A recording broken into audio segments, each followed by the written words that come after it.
So tell me a little bit yourself, your name, what you do, or how old are you? Do I talk to you or do I talk to them? Just talk to me. Okay. Sorry. It's all good. Okay, cool.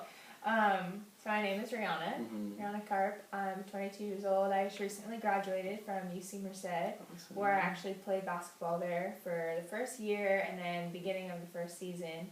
I played basketball through high school as well, and while I was at school at UC Merced, I got to travel abroad, and yeah, that was a very good cultural experience. And now I'm back here at home, and I'm actually in Orange County, and I'm going to school at UCI part-time, and then I'm working at a recovery center and some refereeing jobs on the weekends. Nice, that sounds good. Yeah, it's fun.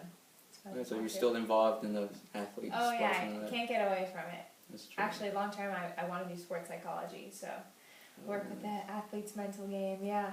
It's always good. Oh yeah, that's where it starts, right? What was probably your very first memory getting involved in sports?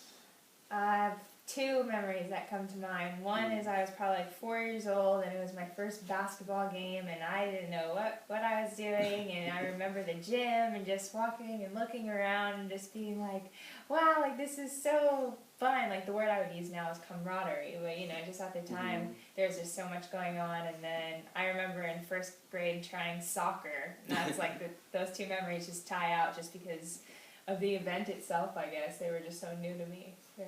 Nice. Yeah. So how did you get involved in basketball? So apparently, not like hearing the story from my parents now, I tried almost every sport back in the day, and I guess my favorite was basketball, and that was just the sport I wanted to always get back enrolled in, I guess. So it was partially my mom, I guess, and my dad just letting me try sports, but ultimately it was just a passion that I had, even back then. But I didn't really get serious till I was in 8th grade, maybe. Okay. Yeah. So you would say it was just for fun, just because you wanted to be out there and you enjoyed it at the time? Yeah. I mean, my parents definitely pushed me to try a bunch of different sports, but it was nothing in a pressure sense. So, you know, apparently I did gymnastics and tennis and swimming. I've done them all, but I guess when I was younger, I continually asked to play basketball again. How were you influenced to just play basketball besides just the fact that you wanted to do it? Was there any other influences? I was given the opportunity to try a bunch of different sports, and the sport that I always went back to was basketball. You know, Mom, like I want to play another season, and I played a lot of different sports 1st through 4th grade. In 4th grade, I started up with basketball more seriously, just in terms of sticking to basketball more than anything else. I didn't do any serious training until later, but yeah, I loved it. I just always asked to play more and more, and was always out here. I got a hoop outside my front yard, and I just always was out there shooting around. Nice. Yeah. Did you do a lot of intense training after that? Like, let's say, when was the intense training beginning, or when did it start? So I started doing private training when I was in 8th grade, and I think the motivation behind that was, I mean, from what I can remember, it was the year before high school, and, you know, that was intimidating to me, and in a good way, you know, it motivated me to really want to go out, and luckily my mom was able to find someone around the area who was a really good trainer from just word of mouth and such, and I trained with him twice a week, and then started season at like preseason stuff for high school, and found more references and such, and was able to get even more trainings, and so I would say 8th grade is when I got serious, and then through 9th grade on, I did a lot of private trainings in club, and got really serious about the sport. Nice. Yeah. So on that note, what was your very most memorable moment in high school? Like, what was that like? Something that stands out for you in basketball? Definitely my senior year. It was a game against a team that was 40-0. They hadn't lost one game in 40 games, and we had this motto. Like our team and our coach was really the one who shifted us toward this thinking, and that was, we don't lose a home game. You know, we work hard on this court, we practice on this court, so when teams come to us, we don't lose on our court. And it was their first time coming. It was a new coach, you know, so the years before we hadn't had that motto, and so to beat their 40-run streak, they were coming to us for the first time of the season, and we were just so pumped, and just with all the practice and that adrenaline that was going, I hit 5 threes that game. It was just like the sickest game ever. The best three that I had ever taken was in that game, and out of those threes I made, someone inbounded me the ball right at half court, and I was just feeling it, and I just spotted up literally from the half court line and made it, and I just remember that crowd going crazy, dude. It's so cool, and I was like, yeah, you know, just totally getting into it. And just hopping off, we ended up beating them by 2 points, and it was just the sickest game ever. Like, I will always remember that exact shot and just the feeling of the crowd going crazy, you know, like it was such a highlight. It was so cool. Yeah, it was so good. It was so cool. And then on the contrary, what was probably one of your least memorable or something that you felt sad or depressed about? Yeah, I would say it would also have to be senior year, you know, like with that motto I was just telling you about, don't lose at home. We made it to CIF championships, and we had a game at home, and I guess it was nerves or it got to our head or something, but we just got behind, and there was about a minute and a half of the game left, and we had the opportunity to kind of get back in the game or at least tie it up, and I spotted up for a three, and I missed it, and we ended up losing the game. It wasn't like an on me kind of thing, but, you know, as one of the leaders on the team and someone to rely on for 3-pointers, you know, I took that really personally. It was my last ever game of high school, you know, and to let that motto down of not losing at home and to walk out of my high school career with a lose like that was tough, you know. I'll never forget the exact spot I was at and where I was situated and looking at the basket and where the ball missed, and it's a memory that, you know, I'll definitely never forget. I guess in a sense it humbled me, you know, being able to go on to college and work even harder and such and still have the opportunity to play. But yeah, to end my high school career on that was definitely something that it'll always kind of hit a hard spot, you know. Yeah.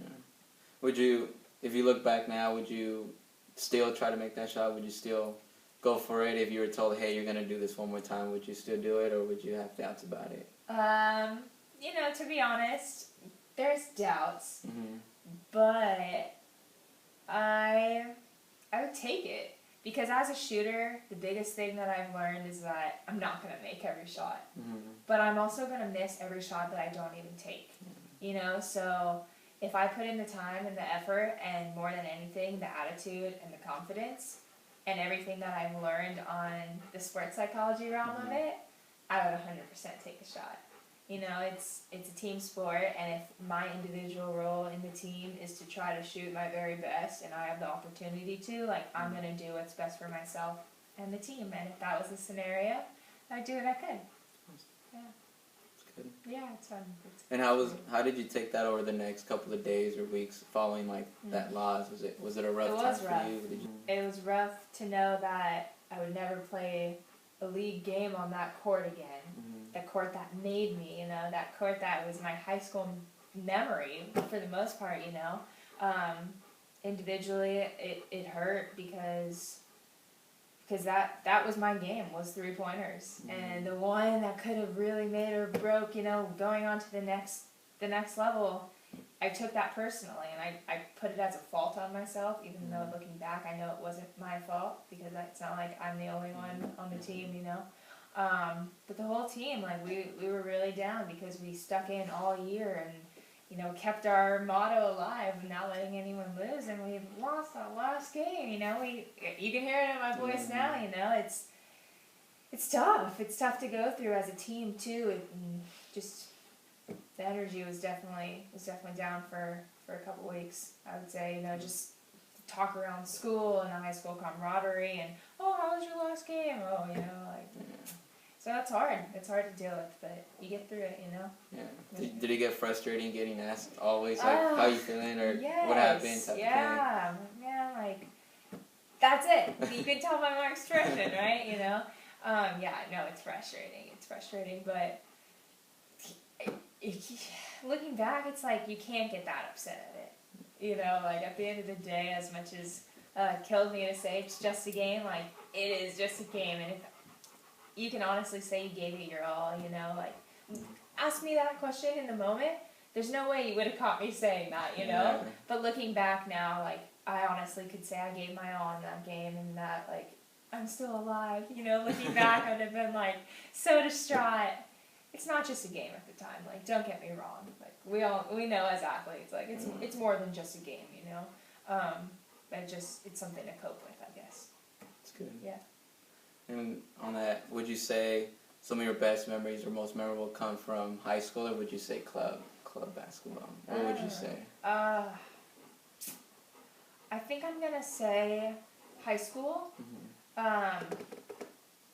For the sole reason that it was very much more team oriented and the camaraderie was alive post games. So as much as the traveling was amazing with club sports, and it was very, very competitive, more so than high school, I would say. The camaraderie was just always there at school, where you're always around your teammates, and then you have your practice every day after school, and then you have a game, and then you show up to school the next day, and everybody's talking about the game. So it's just this constant lifestyle that you're in all the time. So I would say there is maybe greater memories because there was more opportunity for memories. Whereas great as memories were in club, there was just more room. There was more room for growth within those high school memories. Yeah. And what about your parents?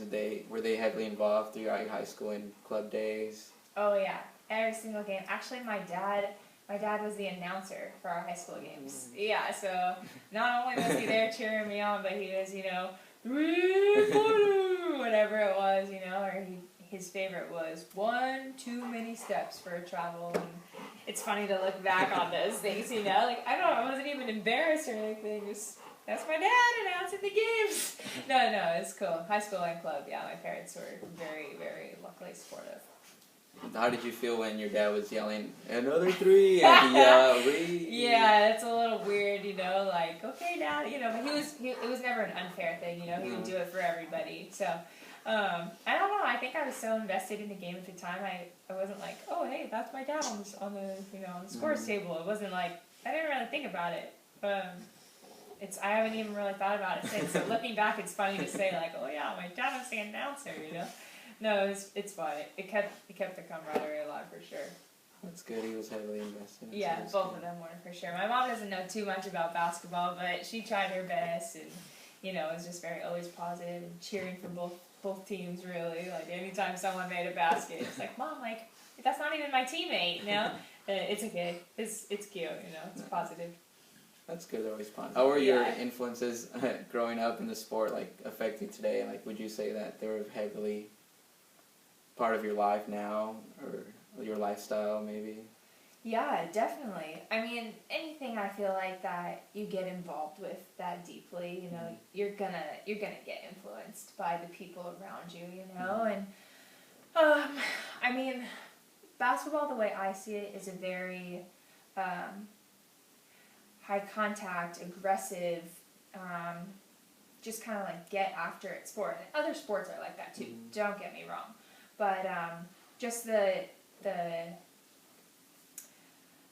characteristics of the game are just very, very intense, and that either makes you be as intense or you learn to be that intense, really, and you grow some of those characteristics. And, I think that being so involved in the sport and now seeing it from an outside perspective, I think that I put on an act to be that aggressive in some ways, like I got after it because I wanted it, but now looking from the outside, I'm not as go-getter in that sense.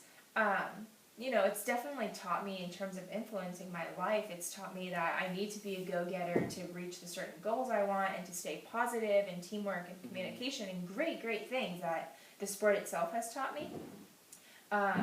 But yeah, I think in all sorts of ways it's influenced me just by the people that I've met through it, and just the persona that the sport itself carries. I see myself a lot in it, but I also see things that maybe aren't as much in my characteristics as they were when I played the sport. So it's a very interesting toss-up. But yeah, it's definitely influenced me in both good and learning ways.